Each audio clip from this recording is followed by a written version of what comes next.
திருச்சிற்றம்பலம். திருமந்திரம் கல்லுண்ணாமை என்ற தலைப்பில் இருக்கக்கூடிய பாடல். உள் உண்மை ஓரார் உணரார் பசு பாசம் வல்லன்மை நாதன் அருளினின் வாழ்வுறார் தெள் உண்மை ஞான சிவயோகம் சேர்வுறார் கல்லுண்ணும் மாந்தர் கருத்தறி யாரே. உள் உண்மை, உண்மையான உண்மை,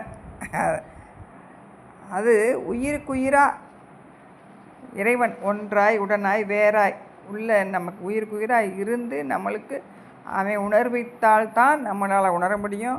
அவன் கூடவே இருந்து உணர்றான் அப்படிங்கிற உணர்வு, உண்மையான உணர்வு இல்லாமல் காரணத்தால் உணரார் பசுபாசம். அப்படின்னா பசுங்கிறது நம்ம உயிர், பாசம் அந்த தலைகள், அந்த உயிரோட தலை, உயிரையும் பதியையும் உணர மாட்டாங்க. அந்த பதினை உணராத காரணத்தால் பசுவாகிய நாம் என்ன செய்கிறோம், பாசமாகிய அந்த தலை அதையும் உணர மாட்டோம். வேண்டுவார்க்கு வேண்டுவதே ஈயும் பெரு வள்ளலாகிய சிவபெருமான் அவன்தான் முதல்வன், முழு முதல் கடவுள் அவன்தான்.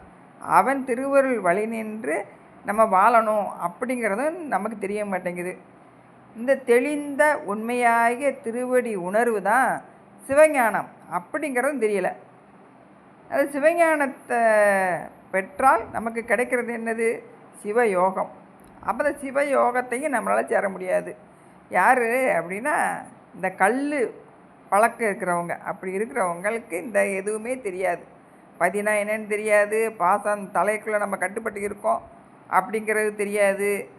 இப்படிலாம் இருக்கக்கூடியவங்களுக்கு சிவபெருமானால் தான் நம்ம இந்த பிறவிக்கு வந்திருக்கோங்கிற அந்த உணர்வும் இருக்காது. இப்படி சொல்லிட்டு அந்த உணர்வு இருக்கிறவங்க என்ன செய்கிறாங்க அப்படின்னா, அவங்களுக்கு என்னென்ன கிடைக்கும் அப்படின்னா, சிவன் தன் திருக்கடைக்கண் சேர்த்தி ஜனனம் ஒன்றிலே சீவன் முத்தராக வைத்து ஆண்டு மலம் கழுவி ஞான வாரி மடுத்து ஆனந்தம் பொழிந்து வரும் பிறப்பை அறுத்து நம்மளை அவனுடைய பாத மலர் கீழே வச்சுக்கிடுவான் அப்படின்னு சொல்லி சித்தியார் பாட்டில் சொல்லப்பட்டுருக்கு. நம்ம அவனுடைய பேரானந்தத்தை அனுபவிக்கிறதுக்கு கொஞ்சமாச்சும் நம்ம ஒரு முயற்சி பண்ணுவோம். திருச்சிற்றம்பலம்.